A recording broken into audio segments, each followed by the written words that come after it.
Welcome to the Dream Journal. From the studios of KSQD in Santa Cruz, the Dream Journal is a weekly show where we explore the power of nighttime dreams through conversations with dream experts and with you. In the house behind, the life you find is something understood. So there's love. In the words of Carl Jung, who looks outside dreams, who looks inside awakens.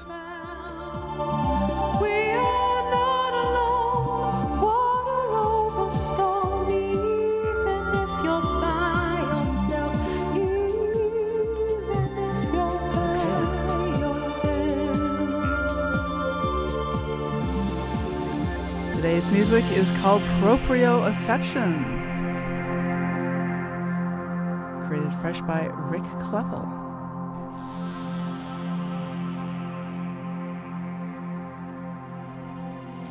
Dreams as medicine. We speak today with Stephanie Trager, who was a lawyer and a tree activist until a serious head injury put her on the path of healing. I am your host, Catherine Bell of Experiential Dream Work, and welcome to the Dream Journal. We are also a weekly podcast. Please subscribe, rate, and review. But most importantly, tell your friends. The mission here at the Dream Journal is to get folks talking about dreaming. So you can start with that. Archives are available at Apple Podcasts and Spotify, and also at ksqd.org/the-dream journal. I'd like to say hello to Stephanie. Thanks for coming on the show. It's wonderful to be here with you. Okay, so Stephanie Trager bridges ancient intelligence and modern wisdom to activate human potential. A fierce seeker of truth, she guides thought leaders to remember who they really are so they can do the deep sacred work that they are here to do. She's a futurist, a medicine woman, a lawyer, an impact advisor, speaker, tree communicator, and Catalyst Talks podcast host. You can find Stephanie at her webpage, stephanietrager.com, and Trager is spelled Trager, stephanietrager.com. Stephanie, how good to have you on the show. Yeah. It's great to be with you, Catherine. And it's so funny hearing all those words, like to describe the identity words are so, and we're talking about dreams. It's so funny. Oh, let's say that. Say more about that. What does like identity mean to you? Because that is a big list of identity words. Yeah. So, well, it's everything that we are here to decode, right? Yeah. Who am I and what am I here to do? Who are we? And dreams do seem to have a lot to say about that, don't they? And it's interesting. Right. So decoding dreams as a path to decoding energetics in life. Like what is that? Want to say some more about what does that even mean? The energetics in life, and you have a fascinating personal story. We'll get to in a little bit, but I want to just jump right into some of the meatier topics that we've been wanting to talk about together. So say more about like the energetics of life and how dreams help with that. And what does that mean, decoding? It's so funny because think about the first time you remembered your dream and you talk about it, and who was there to say, well, what do you think it means? Did you grow up with that? I didn't grow up with that. If I had a bad dream, it was like, it's okay, don't worry. Or it was just a dream. How about that one? Just a dream. Yeah. And what is just anything, right? Exactly. Yeah. No, we weren't really encouraged to talk about dreaming growing up either. But Mom would occasionally share dreams, and she would share good dreams. She would say, oh, I just had this, I was exploring hallways, like opening up new doorways. And those were times when she would be like happy and it would be like a good morning. And we had a lot of good mornings, but still like the mornings that she would say like, oh yeah, one of those architectural dreams. And so like that's what I'm thinking about, the connection between dreams and waking life is like when the doors are opening, the dreams are talking about that metaphorically. But that's also happening like on an emotional level too. Yeah, and I think of dreams as a multidimensional perceptual lens. Because if you're thinking about waking life and sleeping life as two different lives, Right. They're two different dimensions, perhaps of our consciousness, right? Perhaps of our psyche. What is the difference between psyche and consciousness? That's a good question. Yeah. Yeah. Okay. So okay. Wait. So we're talking about multidimensional perceptual lenses. So there's like are you saying that the dreams are like separate from the day life, or they're looking at the waking life through a different lens? This is just something that we're thinking about, we're mulling over. Yeah. Well, I'd be really curious to hear your thoughts on that too. I think that I'll start with this. One of the ways that one of the things that I do in waking life to strengthen my capacity to have lucid dreams, to understand, to see the messages and decode, to actually extract the medicine, the gifts, is guided visualization, right? Whether I'm just closing my eyes and taking myself on a journey, or I facilitate these for other people. So it's this really interesting link between the more you practice guided meditation, guided visualization, some people are just lucid dreamers, right? Though this is actually a skill that you can hone. And the more you're doing it in waking life, the more it sort of blends, and it's like, oh, I was asleep. But I'm also used to having that kind of an experience in a deep guided visualization. Oh, I see. So you're touching into the same parts of the brain, the same neural pathways, probably. Perhaps the psychedelics is the same thing, or plant medicine. And that's something you also have experience with lucid dreaming, right? Plant medicine. Yes. Yeah. Well, since I was a young person, like 19 years old, so this many decades ago, when I was a forest activist, it was being invited to sit in prayer ceremony for the forest. It wasn't, I'm going to go do this for my transformation. It was, I'm going to go and pray for the forest. And I was sitting with Native people, in their ceremony, joining, invited to their prayer meeting. And that was the first time I had an experience with my psyche at that level. And I didn't know that that's what I was going for. And to this day, that vision, that maze that has been with me my entire life to decode. And so dreams have the same, if I look back, how we say our psyche, our subconsciousness doesn't know the difference between real and not real, right? We say that. It's the same thing with dreams and other like hyper conscious experiences that access different parts of our psyche. Ooh, I want to talk a little more about this, Stephanie, because this is something that I certainly believe, but I don't think we've talked much about it on this show yet. The idea that the consciousness, or that our psyche doesn't know, whatever the difference there is, that it doesn't know the difference between what's real and what's not real, and that something that happens in a dream or in a meditation or in a psychedelic trip is real, is as real as going shopping and cooking dinner for your family. That there's something that the psyche doesn't distinguish. Now, of course, we can sort that out, unless we have serious mental problems. We do know that, that what happened in the dream is a dream. And yet when you're in it, it affects you in a way that is extremely real. That's one of the notable characteristics of dreaming, is at the time we're dreaming, it feels very real. Yeah. In practices, you can go, in deep, would say healing practices. When I say the word healing now, I also say that with some, I'm cognizant that the word healing indicates that there's something that's not already perfect, and the more we hold that template, that framework, that possibility of like, it's all perfect, the faster, in 1 second, we can actually shift our reality. We can shift our story. We can transmute our past. So I think about the past as, the work that I've done in healing my lineage. I most of us, you raise your hand if you were one of those people in the lineage who was assigned to being the healer of the lineage. Oh, yes. Amen. Right? And so when you go back and do that healing, it's literally like there's a different memory of the past. Do you experience that? Oh yeah. No, I often think that the a lot of the work that I'm doing on myself, the personal work that I'm doing, I think of it as activism, that is healing the past, and then of course that leads to healing the future, because the present is the fulcrum by which we can affect both the past and the future. Yes. Amen. Yeah.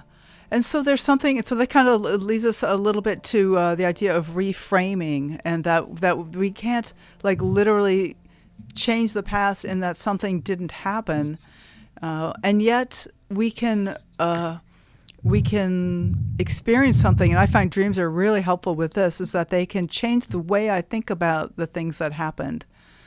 So I become the hero of my story. I become a resilient survivor rather than a victim. And so like the way that I experience my past tremendously changes my present and the way I feel in the moment. So like the psyche can't distinguish between real and not real, maybe can't even distinguish between past, present, and future, right? Well, if the only thing that's real is now, I think, there's quantum mechanics can actually fold time, right? So without going into that, because I'm not a quantum physicist, though, to what you just said, I love what you just said, because it's all about the reframe is the story we're telling. And when when you're telling, you could tell a story a million ways, and it could be the most disempowering story. And it's not just the story, it's also the words. Like words are spelling. We spell words. So we are literally spelling reality. We're spelling future. We're spelling the past with our words. So not only are we casting the story that our psyche is, processing or experiencing, but we're also literally like casting a frequency, a spell. You mean like an incantation, like a kind of a magical spell? Is that what you're talking about? Yeah, and so the way I think about it from the energetics, because you brought that word in earlier, right? Like the energetics of, and like we could drop this into a dream story, but the energetics, if we were all like, let's say we were all processing and really understanding what our dreams are telling us, not just in a linear way, right? It's like if we tell the story of the past, we're making logic happen, right? We're taking our dreams, we might be pulling them apart with logic to make a linear story that makes sense, or a linear resolution that makes sense. And the thing is that in the multidimensional reality that we are existing in right now, where like many, many dimensions are invisible, yet there's a whole thing happening, that is also participating in our process of reconciling the past, or clearing the lineage, or shifting the story. And shamans, ancient medicine people will literally go upstream. They call it going upstream to change the past so that we can change the future. Changing the past so we can change the future. Love that.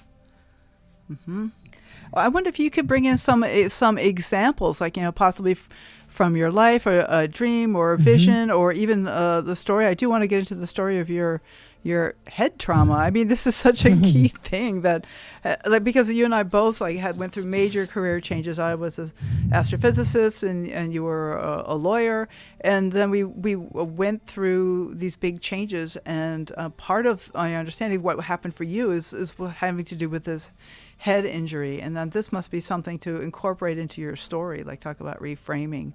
So I wonder if you want to go into a little bit of story about some of that. Yeah, I'd love to. And I'd also, after that, I please promise me, I want to hear a little bit about the astrophysicist, and if that, the connection, because the connection you make from our past, which is really our present, because you still are an astrophysicist, right? It's how you think, and you're applying it to a different set of, a different story, perhaps. And same with law. I call myself now, I just say I'm a repurposed lawyer. A repurposed lawyer. Because it's the set of skills of connecting dots and creating an argument.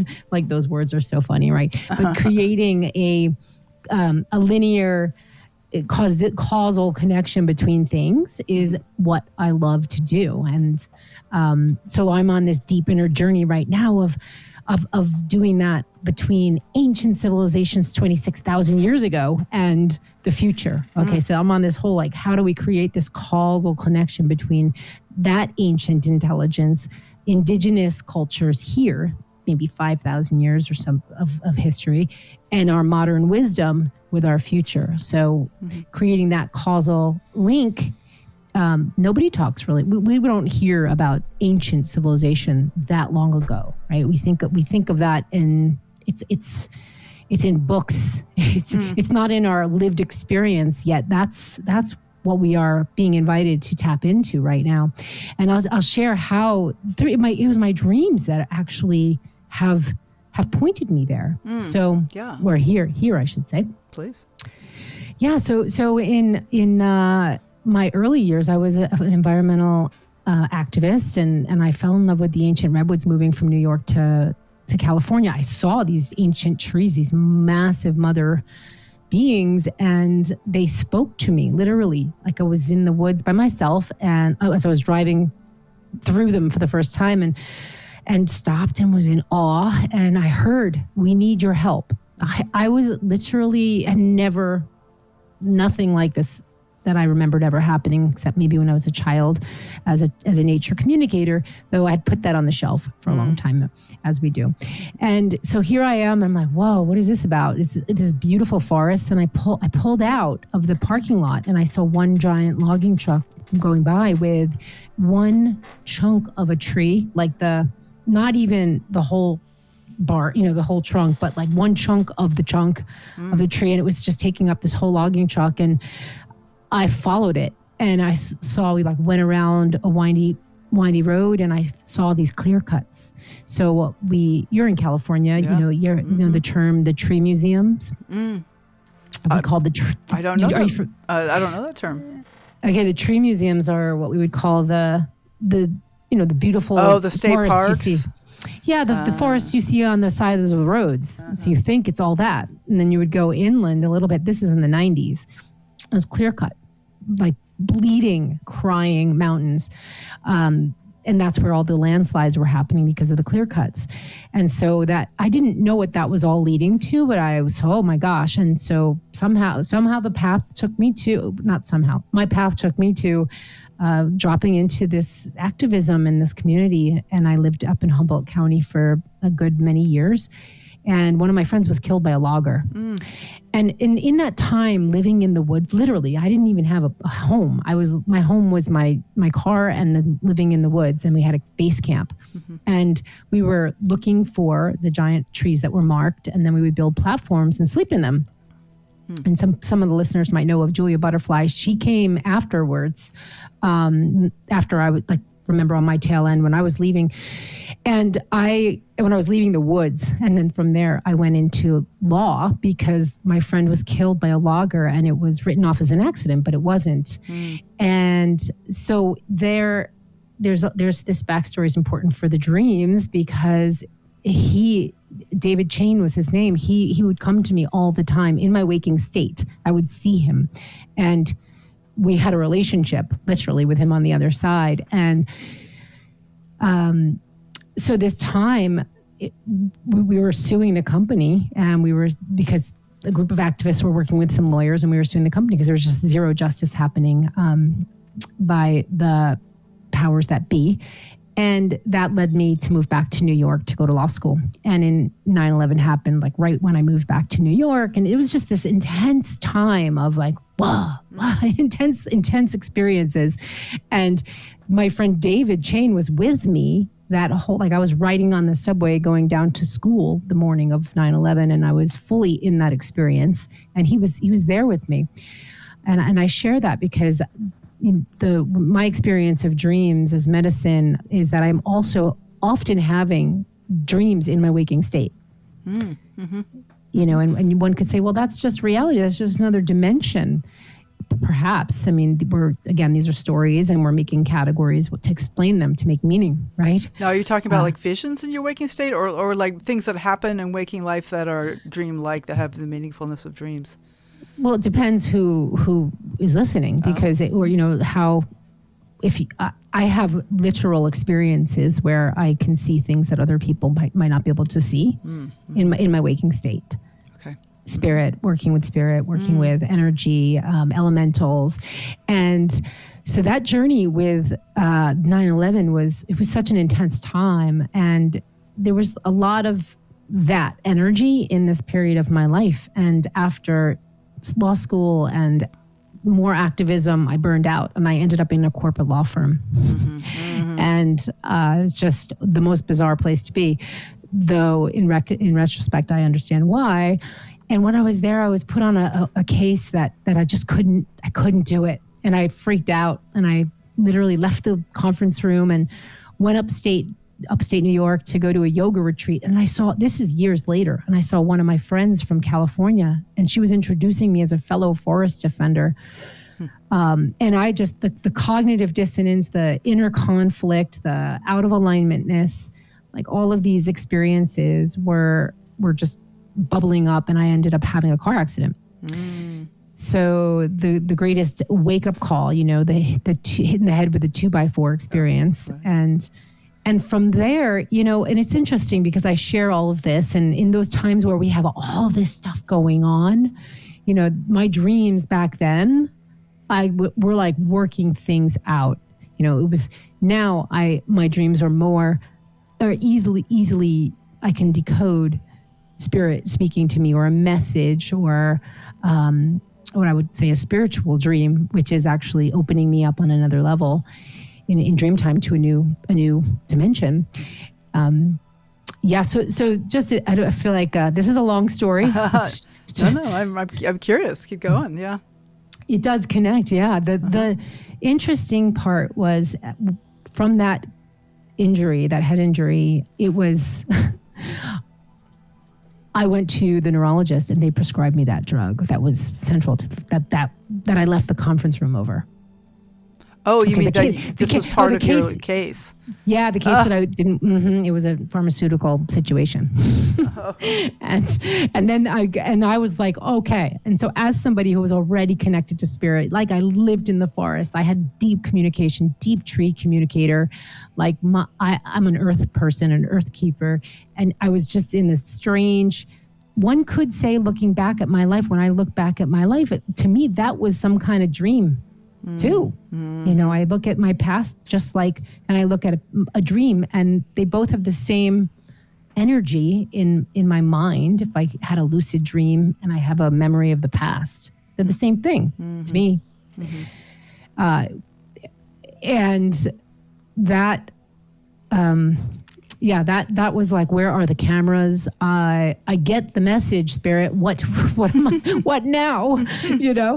And long story. This lasted a very long time, a few years, where my life changed completely. And I ended up, I was also a practicing herbalist, and I ended up going to 2.5 years after this injury. I finally was able to quit and moved to Oregon, actually.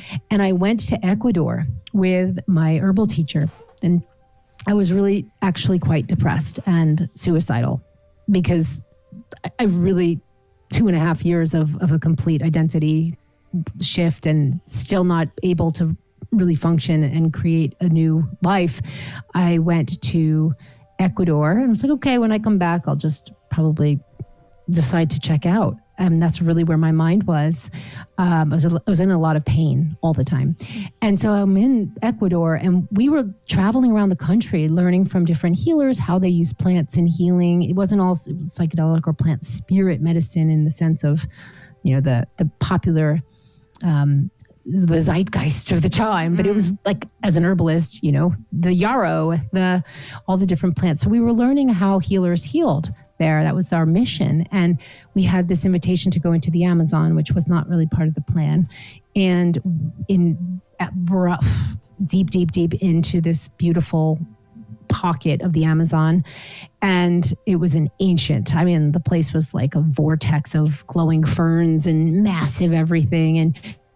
And we were greeted by this medicine man where we were going to study. And he said, I'm sorry, I can't teach, I can't do this workshop. I'm going to heal people. There are sick people in my village. And he allowed us to sit around this hut while he was healing and initiating. It was a whole night long.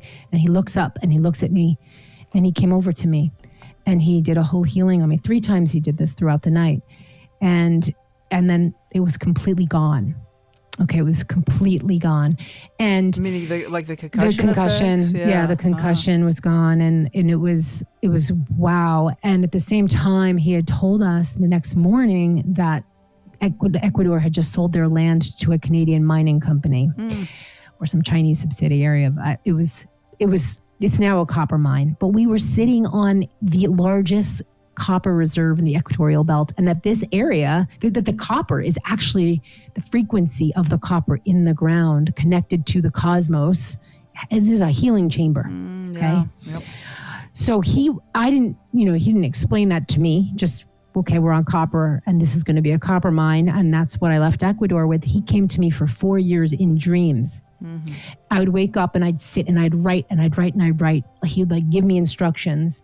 And the short of it is what I just said, is that this place, the copper, all these minerals they're supposed to be where they are. So while we're talking about carbon and, the carbon tunnel and all of this, what we think is actually the problems on Earth, they're many dimensions deeper. And that was all revealed to me in the dreams. Okay, well, we're going to take a short break here. This is Stephanie Trager. We're listening to her stories about her progression of life from a corporate lawyer who's had trauma to Ecuadorian or Nerianaut. And don't forget tree communicator. That's important part of the identity that you bring, Stephanie. And we're going to come back and we're going to talk some more about that. I want to also get into some of the details of your ideas about spiritual dreams versus reconciling dreams. You've hinted at that a little bit, and I'd like to talk more specifically and give some examples of what that means. Okay, so we are broadcast live from the KSQD studios in Santa Cruz, and we are co-broadcast live in San Jose by KCXU. And you can find Stephanie at StephanieTrager.com, Stephanie, TRAGER.com.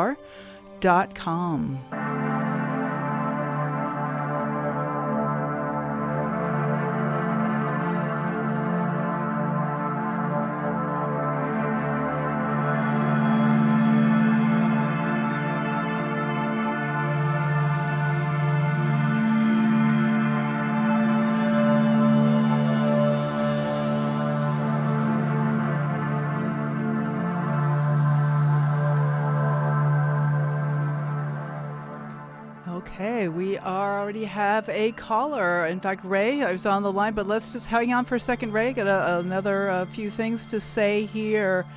So you are listening to The Dream Journal. My name is Catherine Bell, and this is today's episode is episode 258. How did that happen? And we have a whole new look. You can find us on Instagram and Facebook by following hashtag The Dream Journal. So we're speaking today with Stephanie Trager, former lawyer, so repurposed lawyer is the way we like to say it, and tree activist. And you're telling us some of the story about what's happening to you. But I wonder, can we take a break and say hello to the caller, Stephanie? Of course. Okay. So Ray. Hi, Catherine. Perfect. Hi, Stephanie. Hello. Excellent. Good to hear from you, Ray. You too. Hey, Stephanie, I love your story. I totally relate to it. I have a bunch of parallels to that in the local area here with forest activism, and I managed to wrap my head around a telephone pole at 55 miles an hour when I was 30. And so I was just wondering about a couple of things. What has managed to drive you to get a law degree in the midst of all of this, and just as a little, just the personal reason I'm asking this is because I have so freaking much to do every day to try and survive. And when I had my wreck, they told me, "Oh, he's never going to work again." Well, I've been doing nothing but work, almost constantly ever since then. And how do you manage to know that you're on that right path, number one, and number two, to have the energy to do it all? Thank you, Ray. That's a really great question, because I know any physical trauma, especially head trauma, it's absolutely life altering in the physical world. And for me, the lawyer I went to law school when I was younger. So I graduated college, and then 7 years later went back to law school. So I was still young enough that I had I don't think it's an age thing, but I didn't have the complexity of life now. So I had the bandwidth to do it. I was also super driven because for me, it back then it was save the world. That's really not what I believe now.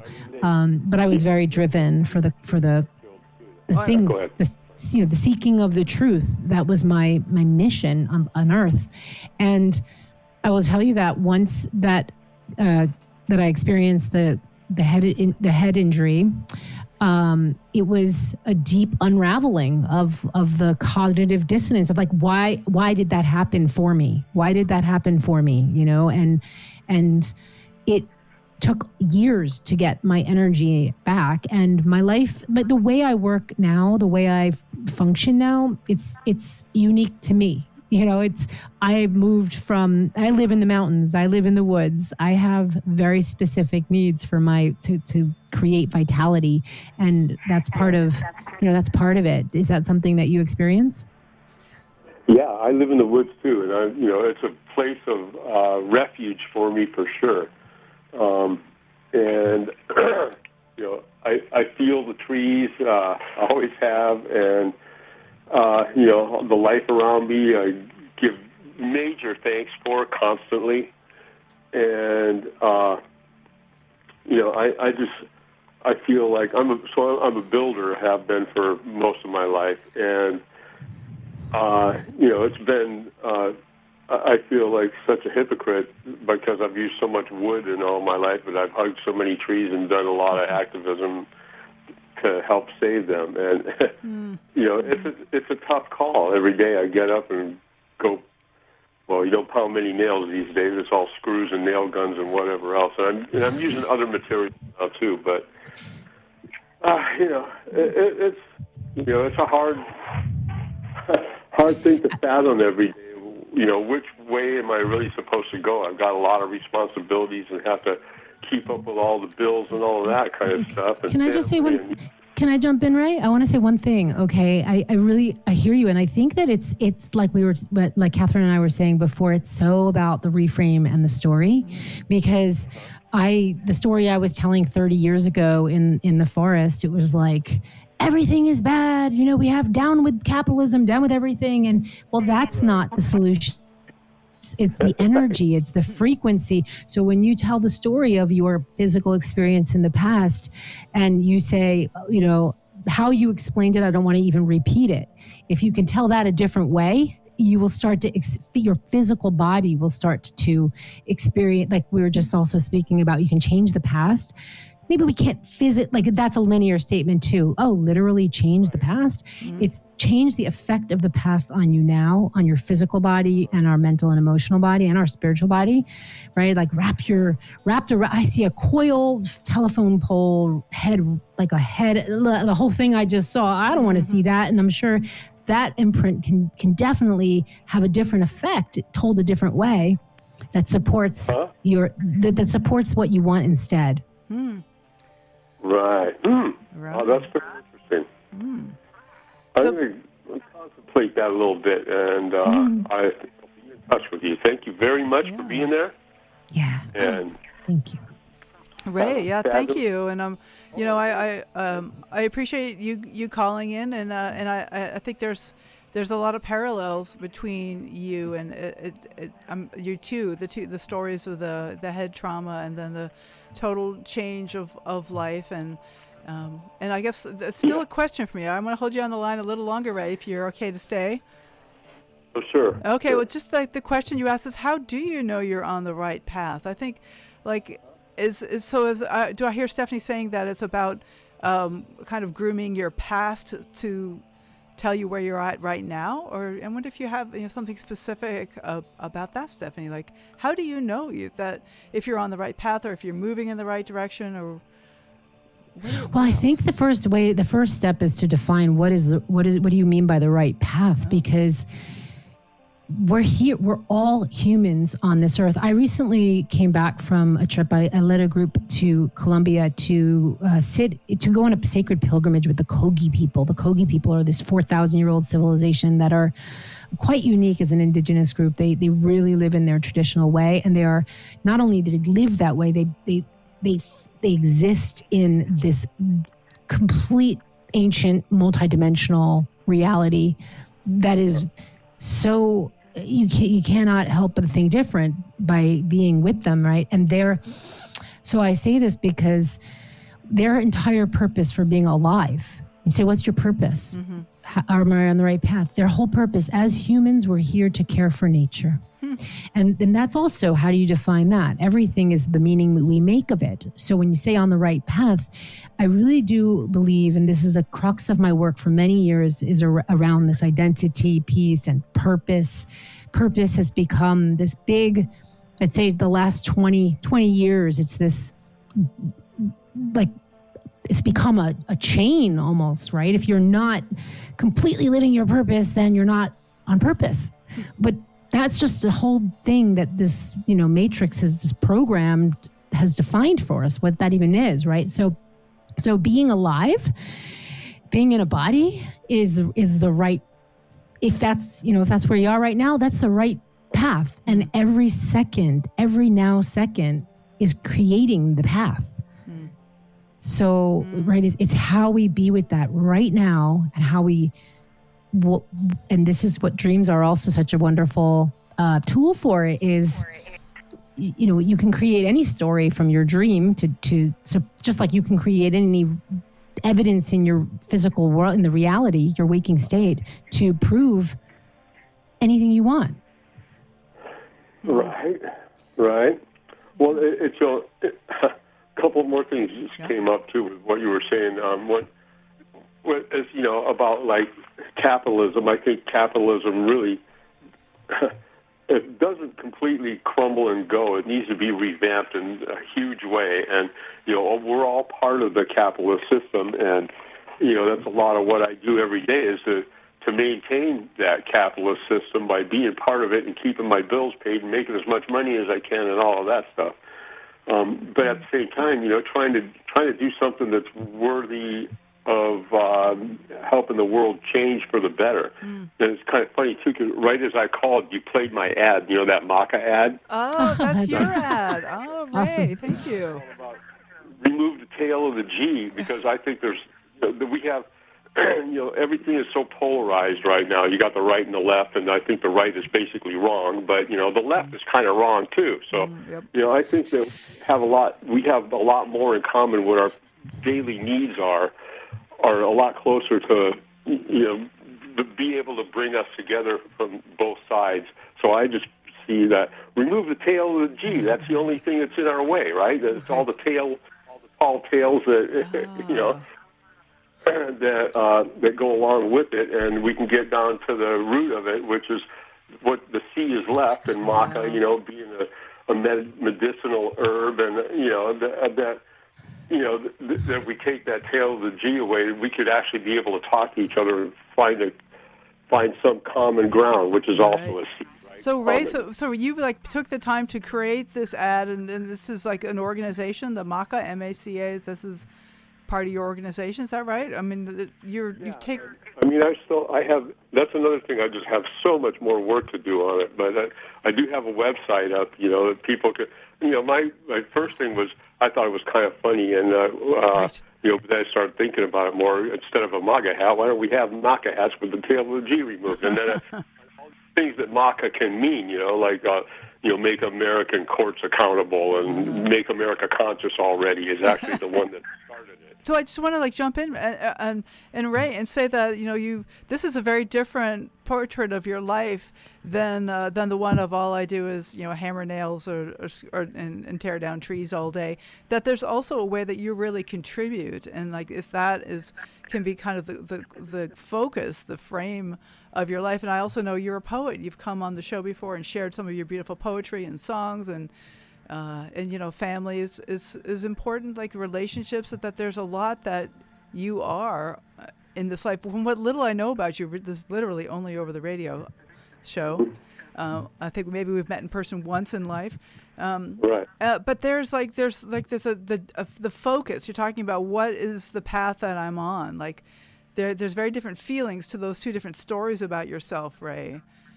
Like from the head trauma carpenter versus the activist, lover, and poet. Like there's because maybe it's not about what the right path is. This is the right moment. Like, is this the moment of who I am and in this moment, and who do I want to be? What do I like to feel? Like I'm the creator. Like you call yourself a builder. Like that, to me, is a beautiful thing. And whereas carpenter sounds a lot more, like you're saying, capitalist system and all that. But so I don't know that I'm explaining myself very well, but I see these different sides of you, Ray, and maybe they're both part of who you are. You're a Gemini too, but anyway, so there's two sides of every coin. My husband Max is here, and he's also a builder and a carpenter, and I'm wondering what he has to say. Okay, so Ray, what I wanted to bring up to you is the difference in approach to doing carpentry and to using the materials you use. Is you're probably, my take on hearing you talk about it is you're probably trying to use things the best way you can as opposed to just exploiting and depleting them. And so that's probably the main difference between you and somebody who's just a consumer and part of the capitalist system, is you're trying to use things well when you're using them. And you have respect for what you're doing. Well, there's definitely that. There's no doubt about the respect. I practically give thanks for every piece of wood that goes through my hands, and always trying to find ways to not use wood. Right. We're probably reusing wood, repurposing wood, and so that consciousness that you bring to your activities, I think, says a lot for who you are. Yeah, and I have to tell you, just the reusing things, too, is a big deal, because I'm afraid I had a couple truckloads of reusable materials when I moved in with Catherine. We have still piles of redwood, old-growth redwood that I took out of projects and stuff like that, so if you can do that stuff, I think you're helping rather than causing a problem. Yeah, well, I can relate to that, too. I've got piles of stuff all over the place. Oh, yeah. Yeah, but anyway. Ray, thank you. I'm so glad you called. Stephanie, do you have any last things you want to say to Ray? I'd love to just say this to all of us is what if there's no right and wrong? Ooh, yeah. What if it's the practice is not making anyone wrong or anything wrong? It's well, if I had the same, I'm thinking about an other person or an other thing, right? Like if I had if I thought what they thought about reality, I would think the same thing. I would do the same thing that they're doing. And if you look at it that way, so back to the Kogi people, this beautiful ancient civilization where the way they speak, their whole mission is about waking up their younger siblings. We are the younger siblings. And it's not about making us wrong. The way they speak, it's a frequency. It's the energy that comes out of their mouth. When they are in prayer, they're holding water and they're praying to the water, and then they use that water. So when you're working with wood, you're repurposing, something that's already in a different form, and you get to infuse it with a prayer. You get to infuse it with a prayer versus we think that our worry and our guilt is actually helping. It's not. It's a low frequency. And that frequency is what is part of the fabric of our reality as well. Thank you, Stephanie.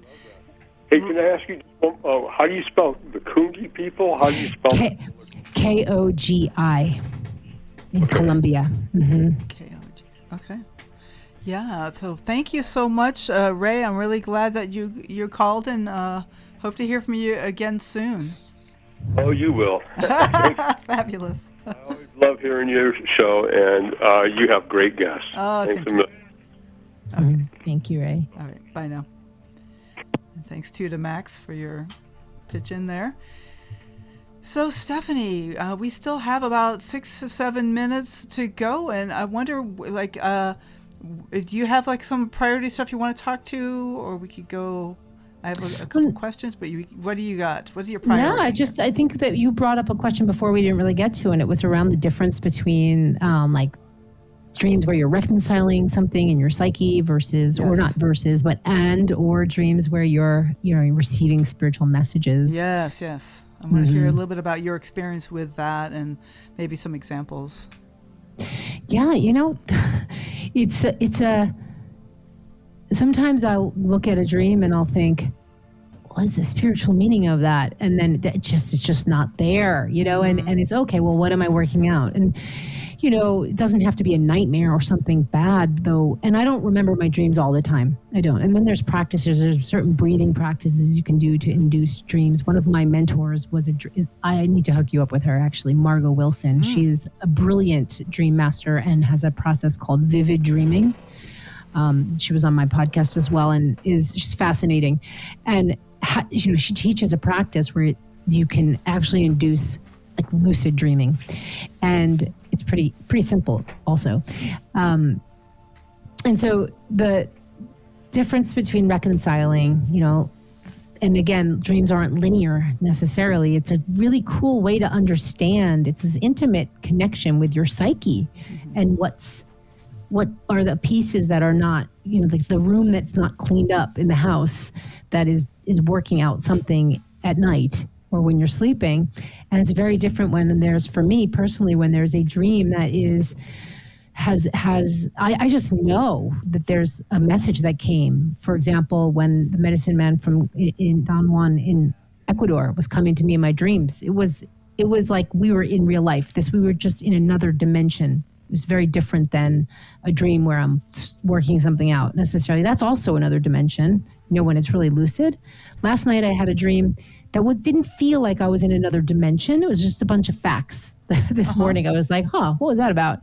And I'm still working that one. But and not, I don't work them all the time, though. A spiritual dream, like recently I had a dream where it was literally hawks. And for me, my hawk is my medicine. They're my teachers.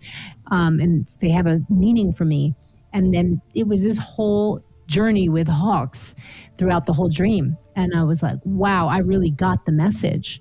So, I think it's important. The more work we do when we're not dreaming, and we become way more clear and just fine-tuned to decode, I think. Do you agree with that? Like when you're... Yeah, well, it's interesting that I'm glad you brought in that there's kind of a continuum between spiritual dreams and reconciling dreams, and that I often find like there's spiritual elements even in the anxiety dreams. And it's interesting you describe the dreams as like a list of facts, and that's certainly one of the modes of dreaming. In fact, particularly when we're dreaming in a non-REM state, which is something that's true. We dream mostly in the REM state, but there are some things that are like happen in a non-REM state, and there are often like things with plans, thoughts, lists of facts. But then when we get into the REM state, where it's more, there's more activity going on in different parts of the brain, and the eyes get active, moving back and forth, and that I find like there's a whole continuum of kinds of dreams, and that. Like a recent dream of mine, I'm driving an ATM up a really steep slope, and it's like, for me, it reminds me a little bit of running to catch the airplane, which listeners will know is a common theme of mine. Running late, trying to catch the airplane, but this time I'm pushing. I got a motor, and I'm driving this ATV, this 4-wheel vehicle, up this steep dirt slope, and it feels like my life. I'm like pushing on my life.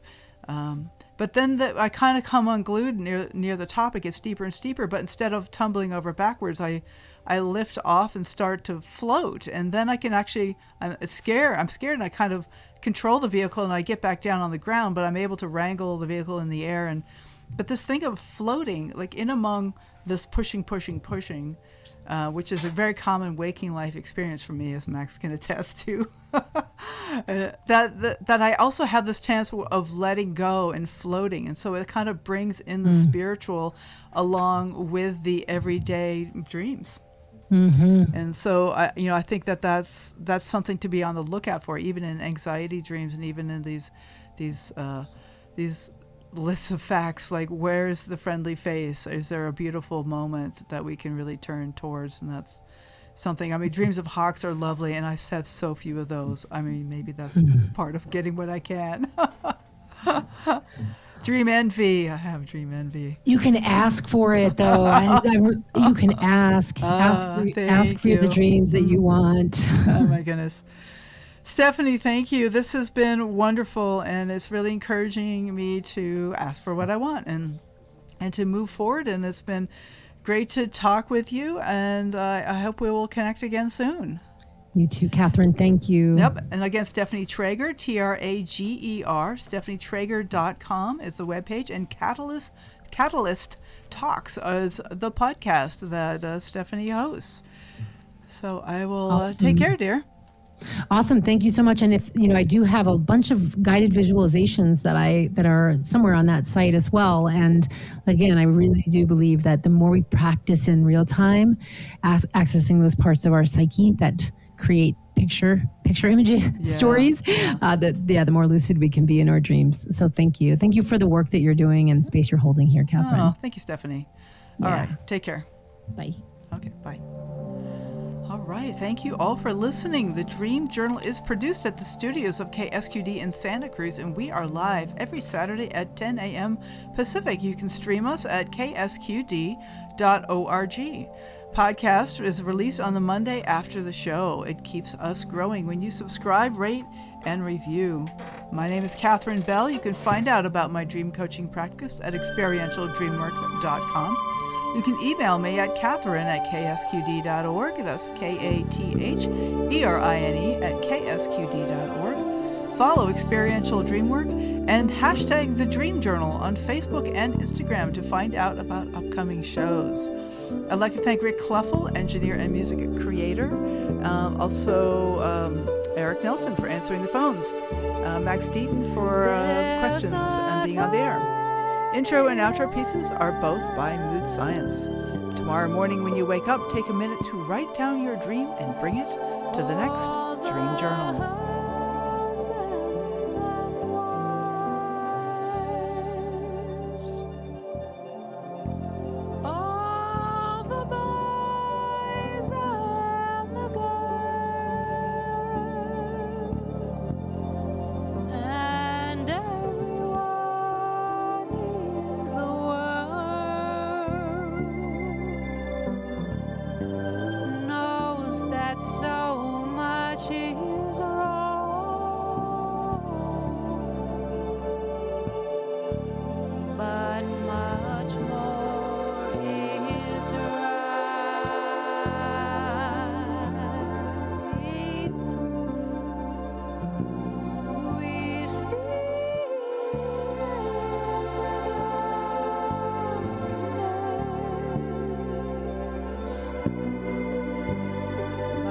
Shine.